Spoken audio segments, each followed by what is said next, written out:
ನಮಸ್ಕಾರ ಸ್ನೇಹಿತರೆ, ನಿನ್ನೆ ರಾತ್ರಿ 3 ಗಂಟೆಗಳ ಕಾಲ ನಡೆದ ಎಂಐನ ಮಹಾ ಮೀಟಿಂಗ್ ನಲ್ಲಿ ಆಯಿತು ದೊಡ್ಡ ಘೋಷಣೆ. ಈ 3 ಕಾರಣಗಳಿಂದ ರೋಹಿತ್ ಶರ್ಮಾರವರು ತಿರಸ್ಕರಿಸಿದರು ನಾಯಕತ್ವದ ಆಫರ್. ಮೊದಲಿಗೆ ಪಾಂಡ್ಯ ಮಾಡಿದರು ಮೋಸ, ಈಗ ರೋಹಿತ್ ಶರ್ಮಾರವರು ಕೂಡ ಎತ್ತಿದರು ಕೈ. ದೊಡ್ಡ ಸಂಕಷ್ಟಕ್ಕೆ ಸಿಲುಕಿತು ಎಂಐ ತಂಡ. ಟೆನ್ಷನ್ ನಲ್ಲಿ ನೀತಾ ಅಂಬಾನಿ. ಆದರೆ ಈಗ ಸೂರ್ಯಗೆ ಹೊಡೆಯುತ್ತೆ ಬಂಪರ್ ಲಾಟರಿ. ಹಾಗಾದ್ರೆ ಸುದ್ದಿಯ ಸಂಪೂರ್ಣ ಮಾಹಿತಿ ಏನು ಎಂಬುದನ್ನ ಈ ವಿಡಿಯೋದಲ್ಲಿ ತಿಳಿಸ್ಕೊಡ್ತಾ ಹೋಗ್ತೀವಿ. ಹೀಗಾಗಿ ದಯವಿಟ್ಟು ಈ ವಿಡಿಯೋವನ್ನ ಕೊನೆವರೆಗೂ ನೋಡಿ ಸ್ನೇಹಿತರೆ. ಆದರೆ ಅದಕ್ಕಿಂತಲೂ ಮುನ್ನ ನಿಮ್ಮ ಪ್ರಕಾರ ರೋಹಿತ್ ಶರ್ಮಾ ಹಾಗೂ ಹಾರ್ದಿಕ್ ಪಾಂಡ್ಯ ಇವರಿಬ್ಬರಲ್ಲಿ IPL ಕಂಡ ಬೆಸ್ಟ್ ಕ್ಯಾಪ್ಟನ್ ಯಾರು ಎನ್ನುವುದನ್ನ ಕಾಮೆಂಟ್ ಮಾಡುವ ಮೂಲಕ ತಪ್ಪದೇ ತಿಳಿಸಿ.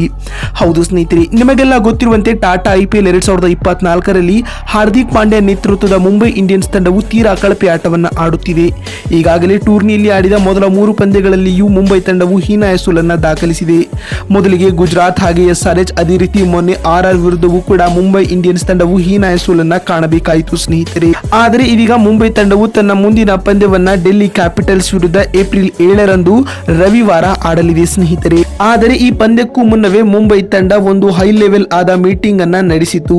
ಈ ಮೀಟಿಂಗ್ ನಲ್ಲಿ ಸೀನಿಯರ್ ಆಟಗಾರರಾದ ಲಸಿತ್ ಮಾಲಿಂಗ, ಕಿರಾನ್ ಪೋಲಾರ್ಡ್, ಸಚಿನ್ ತೆಂಡೂಲ್ಕರ್ ಮತ್ತು ಆಕಾಶ್ ಅಂಬಾನಿ, ಅದೇ ರೀತಿ ನೀತಾ ಅಂಬಾನಿರವರು ಕೂಡ ಇದ್ದರು. ಈ ಮೀಟಿಂಗ್ ಮುಖ್ಯವಾಗಿ ಮುಂಬೈನ ನಾಯಕನಿಗಾಗಿತ್ತು, ಏಕೆಂದರೆ ಇನ್ನು ಮುಂಬೈ ತಂಡದ ಹೊಸ ನಾಯಕ ಯಾರು ಎಂದು ಸರಿಯಾಗಿ ಶೋರ್ ಆಗಿಲ್ಲ.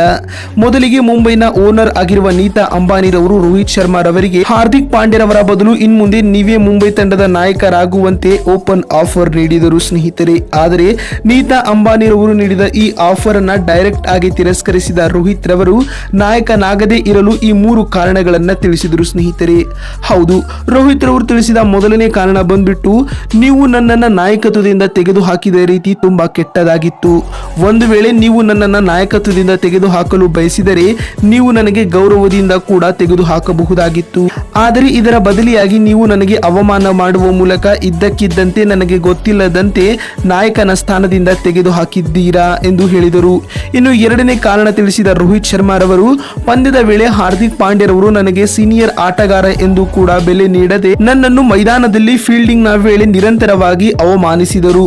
ಈ ಮೂಲಕ ಈ ಮೂಲೆಯಿಂದ ಆ ಮೂಲೆಗೆ, ಆ ಮೂಲೆಯಿಂದ ಈ ಮೂಲೆಗೆ ಓಡಾಡಿಸಿದರು. ಆದರೂ ಕೂಡ ಎಂಐನ ಮ್ಯಾನೇಜ್ಮೆಂಟ್ ಹಾರ್ದಿಕ್ ಪಾಂಡ್ಯರವರ ವಿರುದ್ಧ ಯಾವುದೇ ರೀತಿಯ ಆಕ್ಷನ್ ತೆಗೆದುಕೊಳ್ಳಲಿಲ್ಲ ಎಂದು ಹೇಳಿದರು. ಇನ್ನು 3ನೇ ಕಾರಣವನ್ನ ತಿಳಿಸಿರುವ ಅವರು, ನನಗೆ ವಯಸ್ಸಾಗಿದೆ ಮತ್ತು ಈಗ ನನ್ನ ಸ್ವಾರ್ಥಕ್ಕಾಗಿ ನಾಯಕತ್ವವನ್ನು ತೆಗೆದುಕೊಳ್ಳಲು ನನಗೆ ಇಷ್ಟವಿಲ್ಲ. ಹೀಗಾಗಿ ನೀವು ಹೊಸ ನಾಯಕನನ್ನ ನೋಡಿಕೊಳ್ಳಿ ಎಂದು ರೋಹಿತ್ ಹೇಳಿದ್ದಾರೆ ಸ್ನೇಹಿತರೆ. ಆದರೆ ಇದೀಗ ಮುಂಬೈ ತಂಡದ ಹೊಸ ನಾಯಕನ ಲಿಸ್ಟ್ ನಲ್ಲಿ ಸೂರ್ಯಕುಮಾರ್ ಯಾದವ್ ಇದ್ದಾರೆ ಸ್ನೇಹಿತರೆ. ಹೀಗಾಗಿ ನೀತಾ ಅಂಬಾನಿರವರು ಸೂರ್ಯಕುಮಾರ್ ಯಾದವ್ ಅವರಿಗೆ ನಾಯಕತ್ವದ ಆಫರ್ ನೀಡುವ ಸಾಧ್ಯತೆಗಳು ಜಾಸ್ತಿಯಾಗಿವೆ. ಬಂಧುಗಳೇ, ನಿಮಗೇನನ್ಸುತ್ತದೆ? ಸೂರ್ಯಕುಮಾರ್ ಯಾದವ್ ಅವರಿಗೆ ಮುಂಬೈ ತಂಡದ ನಾಯಕತ್ವ ನೀಡಬೇಕಾ ಅಥವಾ ಬೇಡವಾ ಎನ್ನುವ ನಿಮ್ಮ ಅನಿಸಿಕೆಗಳನ್ನ ಕಾಮೆಂಟ್ ಮಾಡುವ ಮೂಲಕ ತಪ್ಪದೆ ತಿಳಿಸಿ. ವಿಡಿಯೋವನ್ನ ಇಲ್ಲಿವರೆಗೂ ನೋಡಿದ್ದಕ್ಕಾಗಿ ಧನ್ಯವಾದಗಳು. ಮತ್ತೊಂದು ವಿಡಿಯೋದಲ್ಲಿ ಸಿಗ್ತೀನಿ. ಅಲ್ಲಿವರೆಗೂ ನಮಸ್ಕಾರ, ಧನ್ಯವಾದಗಳು ಸ್ನೇಹಿತರೆ.